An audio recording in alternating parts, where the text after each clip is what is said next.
Hey everyone, and welcome back to Everything Explained in 5 Minutes. Today, we're heading to one of the smallest countries in the world, but one that's making a massive impact, Malta.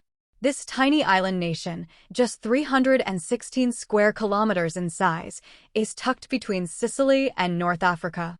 With just over 500,000 residents, it's easy to miss on a map. But in recent years, Malta has turned into one of the fastest-growing economic and lifestyle hubs in Europe. And no, it's not just about the beaches, even though those are world-class. So how did Malta go from sleepy Mediterranean escape to economic overachiever? Let's break it down. 1. The tourism surge. Let's start with what Malta has always done well: tourism. Post-COVID, while many countries struggled to rebuild their tourism sectors, Malta went full throttle.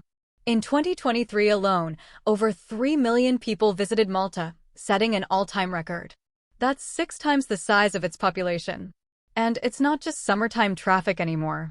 Thanks to mild winters, a booming hospitality sector, and low-cost flight connections to nearly every major European city, Malta is now a year-round destination.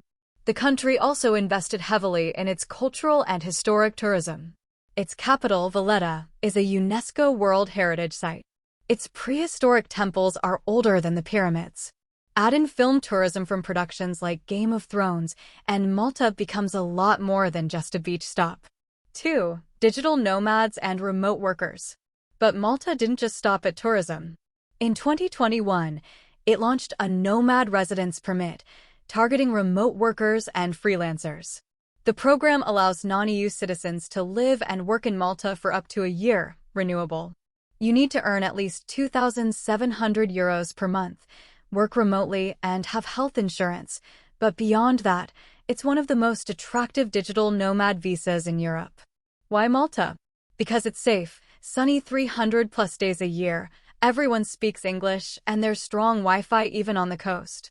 That combination has made it especially attractive to expats from the UK, US, Canada, and even Asia. 3. Tech and the blockchain bet.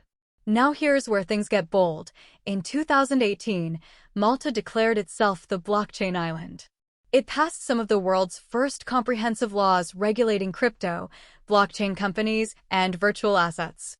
That attracted a wave of international fintech startups and even some big names in crypto, like Binance.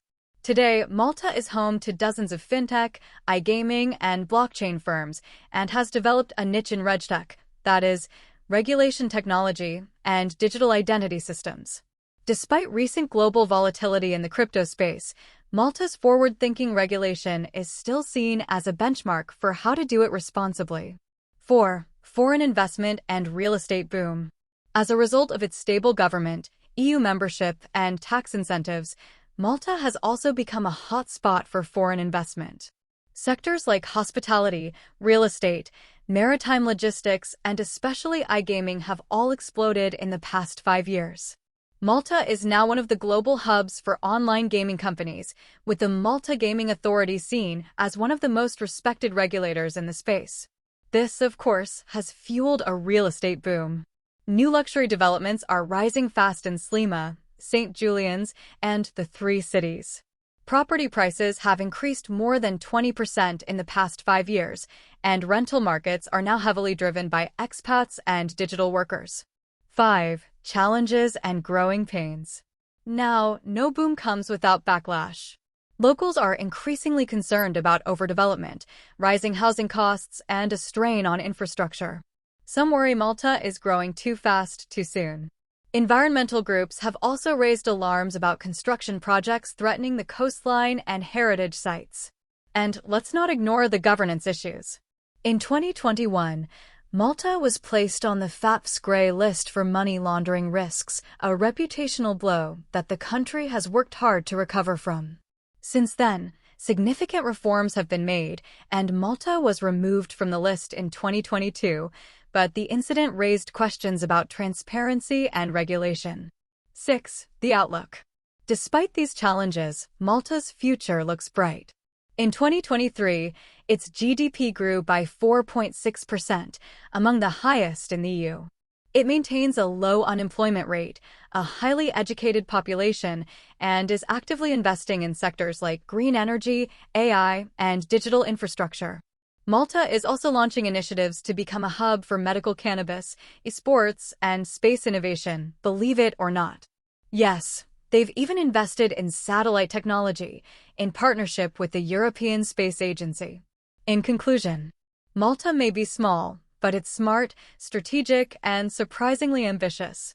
From blockchain to beaches, fintech to festivals, it has carved out a unique role in Europe as a place where business, tech, and lifestyle intersect. The next time you're scrolling flight deals, maybe don't skip over that tiny island in the Med. Thanks for listening. This was Everything Explained in 5 minutes. See you in the next episode.